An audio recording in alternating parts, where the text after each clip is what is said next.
So I'm here with Dr. Leanne Seeliger from the University of Stellenbosch in South Africa. And to give some context to our conversation today, we would like to highlight that Dr. Seeliger is here on a Prodigies Research Exchange. And so Prodigies is the promoting research on digitalization in emerging powers and Europe towards sustainable development project, co-funded by the European Union and co-coordinated between the German Institute of Development and Sustainability here, IDOS, and our partner Instituto Mora in Mexico City. So turning to Dr. Seeliger, who's here on this 1 month research exchange, I just want to ask you if you would please introduce yourself, give us a little more background to who you are and what your field of expertise is, and then what brought you to Germany to do this exchange. I work for the Stellenbosch University Water Institute, and my background is philosophy. I'm a scholar in environmental ethics and philosophy. I was busy with a project in Cape Town, working on the Cape Flats. It's a water governance project, which is one of my areas of research. We use digitalization to try and assist to get the communities to respond better to government regulations and to interact better with government. This fell right in the ambit of digitalization program that Prodigies is. So we hit kind of a research block at the end of our project with digitalization, and I needed to find out a bit more about what had been done internationally. So this came at the right time for our project. So coming to Germany, how does being in Germany help assist you with your specific research focus?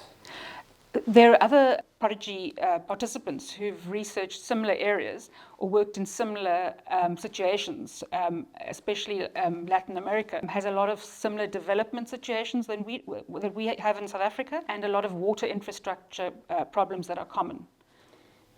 And so can you give us a time frame for the research? So when did it take place? When did this whole thing start? So it started in 2019. It was just after COVID.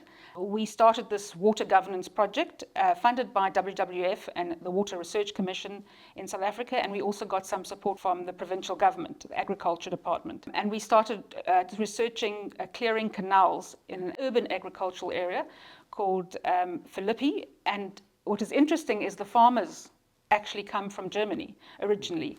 In the 1860s, they came from an area called Lüneburg in Germany, and they landed in South Africa, and they farmed on the Cape Flats, which is basically sandy soil with an aquifer below it. As population grew, informal settlements grew around the farming area, the urban edge moved, so there's industry there, so it has all the water problems you can imagine.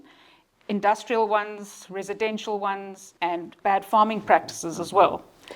And so whenever you say problems, I hear this, I'm thinking of pollution of different kinds. So is that the main problem, or can you name some examples of problems that affect this water system? So amongst the farming community and agriculture, they use a lot of inorganic fertilizers, which increases the salinity of the water, which makes it problematic for reuse. The communities don't have sufficient sanitation services, so there's E. coli in the water. And industrial pollutants, there's toxins like lead and asbestos and other things that gets thrown into the water or dumped in the water. Mm-hmm. Okay.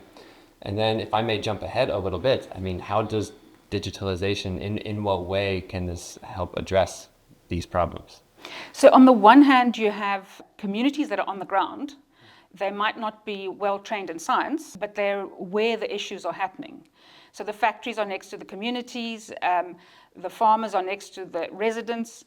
So they're watching each other and they see what's happening. Local government has infrastructure, but they have limited capacity to monitor and to look after their infrastructure. So they actually need the citizens to give them information. They've got their own databases, they use consultants, but scientific analysis is very expensive. You need specific machinery, you need various tests, you need an analysis, and that can run into millions.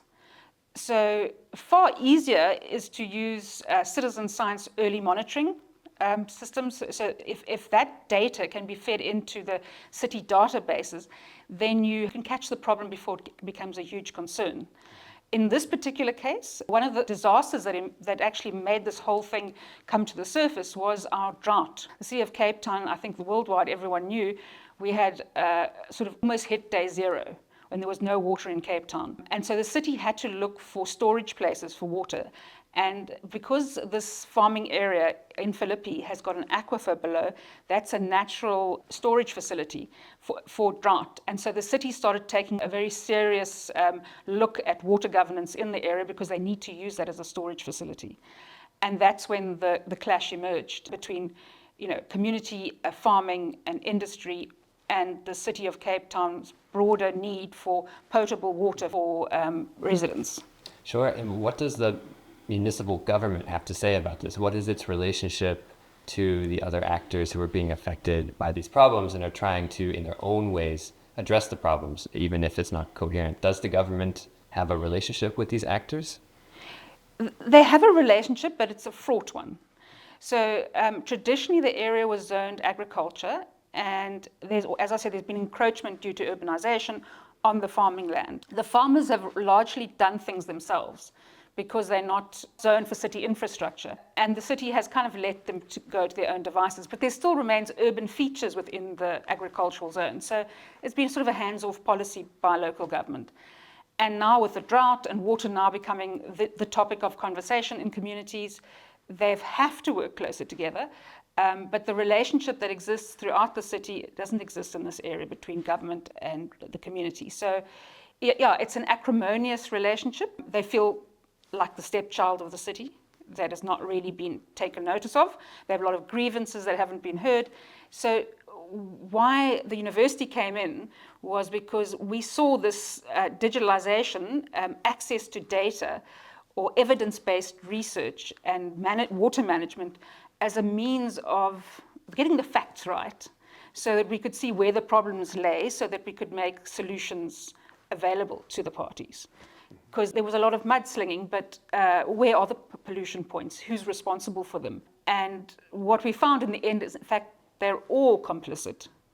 So it's an industrial problem, it's a community problem, it's a residential problem for those who have houses, have sometimes built on canals, natural canals that have existed for a long time.